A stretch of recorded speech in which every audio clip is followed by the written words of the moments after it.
In this video, I'm going to show you how to replace the AC condenser on this Chevy Equinox. For this job, we do have to remove the front bumper cover. Just as a note, you're going to want the refrigerant recovered from the system before you open any AC lines. A local shop with an AC machine should be able to do that for you, and then at the end, they'll be able to recharge it properly. So let's get started.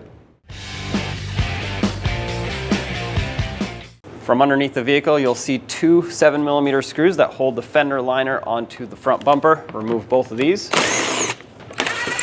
And do the same on the other side. You can pull the fender liner, unclip it from the bumper cover. It should pull away. Follow the fender liner up into the wheel well, and if you turn the wheels, you'll have access to the two push clips and two T20 Torx screws that secure it on the side. So use a trim tool and pop the center of these out, and then remove the rest.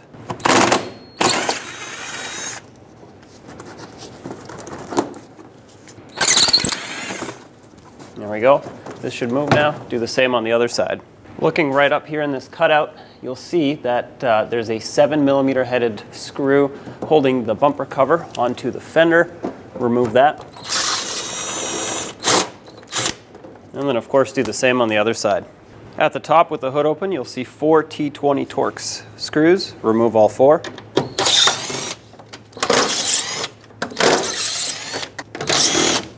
There are also two small push clips that we have to remove on either side of these hood bump stops. In my case, I have to press down on the center and then use a trim tool to pry the rest of the push clip out. This one's kind of broken, so I'm going to replace that.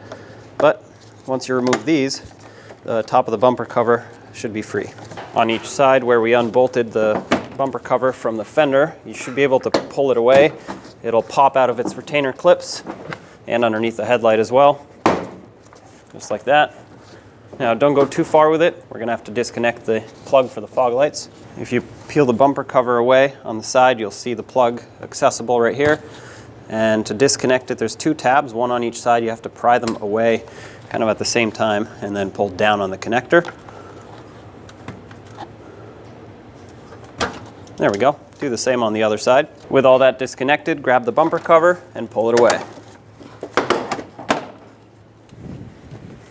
We're going to have to remove this shield here. It's got a few push clips. Mine is broken on this side, but there still is one attached over there. Take a trim tool and pop it out. Remove this shield. There's also a lower shield. It's held on the exact same way. And this one I actually might be able to just grab and pull. There we go. On the other side of this, the ambient temp sensor is connected. So I'll just pop this up, or actually just unplug it. If it doesn't pop up easily, it's easier to just leave it attached and remove the connector and then pry the shield away. If you twist and turn this shield, find the right angle, it should be able to come out of here. You just have to clear these transmission lines. On the driver's side of the AC condenser, there are two 13mm mounting nuts that we have to remove. This is what holds the lines onto the condenser.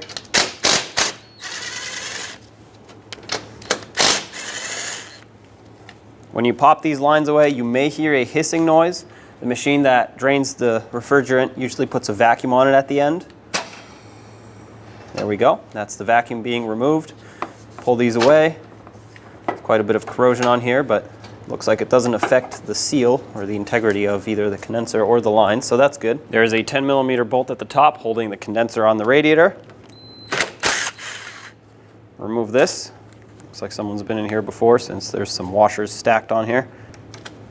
We'll take those off. Do the same on the other side. Now you can pull the condenser straight up. And there it is. Install the AC condenser. Has two tabs, one on each side right here and down there that have to line up with the radiator. That's one down there and another one down here. Let's attach the AC condenser to the radiator with the two bolts at the top. Make sure you line up this side first because it's not slotted. There's no adjustment on here. The other side does have a slight adjustment. Snug this up. We'll come back to torque it. The torque on this is 80 inch-pounds. And there it is. From the old AC condenser, you're going to have to remove the two mounting studs that hold on the lines. Mine are in poor condition, they're rusted and they won't come out. You would use an E7 inverted torque socket, put it on here and unthread it. And because of the condition of mine, I have two new ones that I'm going to install in the new AC condenser. Thread these on.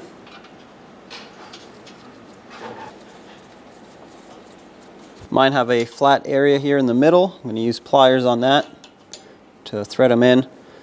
And you just want to snug them. They don't have to be crazy tight, because when you put the mounting nut on the other side, it pulls on the whole stud and basically tightens both ends.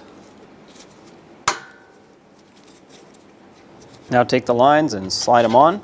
I recommend new gaskets, and you can lubricate them with PAG oil if needed.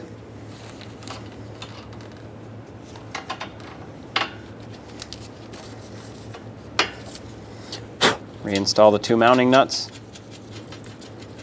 I'm going to snug them up and then we'll torque them. The torque for these is 16 foot-pounds.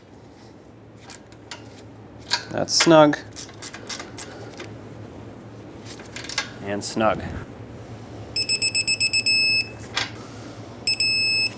Reinstall this shield on the bottom, and when you do, make sure you don't hit your radiator or the AC condenser fins as you bring it up.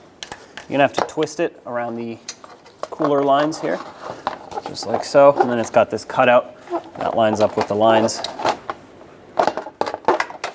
Once it's in position, install the push clips to hold it on. Right here has a hook that goes onto this line here, supports it on the front. Plug in the ambient air temp sensor. Make sure that clicks. Reinstall the top cover and make sure it lines up with the bottom. Install the push clips on this one as well. Now bring in the bumper cover, line it up.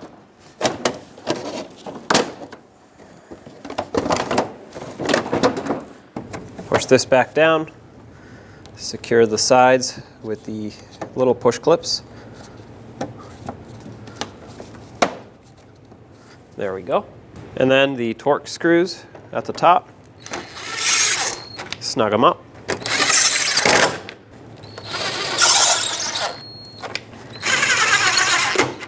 Now don't forget to plug in your fog light bulbs on both sides. Make sure that connector clicks. On the corner here, make sure the bumper lines up and clip it in. Now let's put in the 7mm screw to secure it. There we go. Following the fender liner down, put in the push clips as well as the Torx headed screws.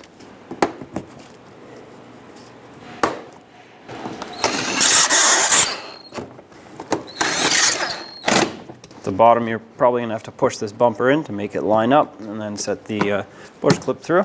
At the bottom, make sure you line up the fender liner and put in the 2 mounting screws.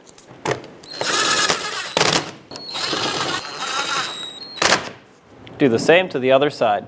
Now that the job is complete, have the AC system professionally charged so that the right amount of refrigerant and PAG oil makes its way back in the system so it can function properly. There you have it, job is done. When only the best will do, demand TRQ.